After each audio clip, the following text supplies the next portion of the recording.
HQN Books and HarlequinAudio present The Bluebird Bakery by Lee Tobin McClain. Performed by Tanya Eby. A note before we begin. For Taylor's Teaberry Island scones recipe, don't forget to download the accompanying enhancement PDF from your audiobook provider, or go directly to harpercollins.com/pages/The Bluebird Bakery. To Kathy Ayres, who's helped me improve countless stories, including this one. Prologue. 15 years ago.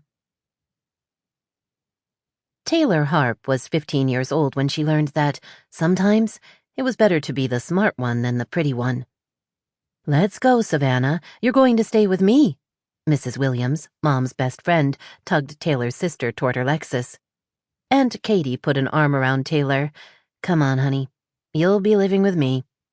Taylor leaned in, welcoming the comfort of her beloved aunt, and then she processed what the two adults had said. Shock and pain tightened her chest as she looked at her younger sister, gorgeous even with the tears that had streaked mascara down her face. Taylor should have told Savannah not to wear mascara to their mother's memorial service. She should have done a lot of things differently, she saw now, but it was too late. She stuffed down the pain and welcomed the anger that rose in its place. Mrs. Williams and Aunt Katie wanted to separate her and her sister? How could they even think that, today of all days? "We need to stay together," she said, stepping forward to take her sister's hand. Taylor was older by a year and wiser by a lifetime. She wasn't always crazy about her sister, but it was her job to take care of Savannah. It had been that way for most of their lives. She wasn't going to cry. She was mad, not sad. Except when she looked at her sister's tear-streaked face. Today, when they just laid their mother, Bertie, to rest, was not the day to neglect her duty to her sister. "We're staying together," she repeated, with more force in her voice. Savannah gripped Taylor's hand so hard, it hurt. "You can't stay together," Mrs. Williams said briskly. "Everything has changed, and we need to deal with it. Your aunt works too much to get Savannah to all her pageants." Taylor opened her mouth to make the horrible suggestion that she would come and live with Mrs. Williams, too. Seeming to read her mind, the woman shook her head. "I can't take both of you, so don't even ask." Aunt Katie looked like she was about to cry herself. "Savannah could stop competing.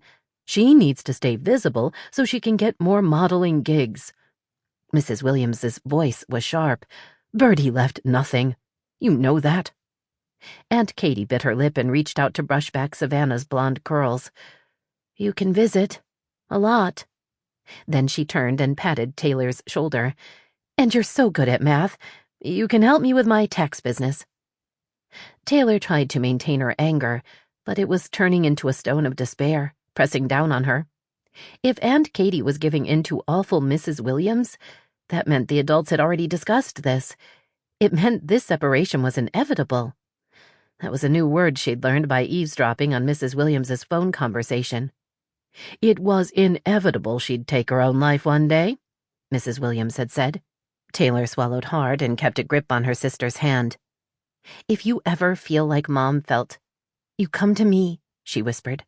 She'd learned online that depression ran in families, and Mom had definitely been depressed. "Whatever it takes, you hear me? Come to me or I'll come get you, wherever you are. Do not do what she did." Fresh tears rose to Savannah's eyes and spilled over. "You too," she choked out. "If you ever feel like—" Her voice rose to a squeak on the last words. "We have a train to catch." Mrs. Williams took a tissue and tried to wipe Savannah's face, then gave up and grasped each girl's wrist, yanking them apart like they were beads on a child's plastic necklace. "You can call your sister tomorrow, after the pageant." Aunt Katie pulled Taylor into a side hug, her warm softness comforting. "Come on, we'll stop at the bakery and get cupcakes on the way home." Seriously, their mother had just died and Aunt Katie was offering cupcakes? But Taylor bit back the snarky remark.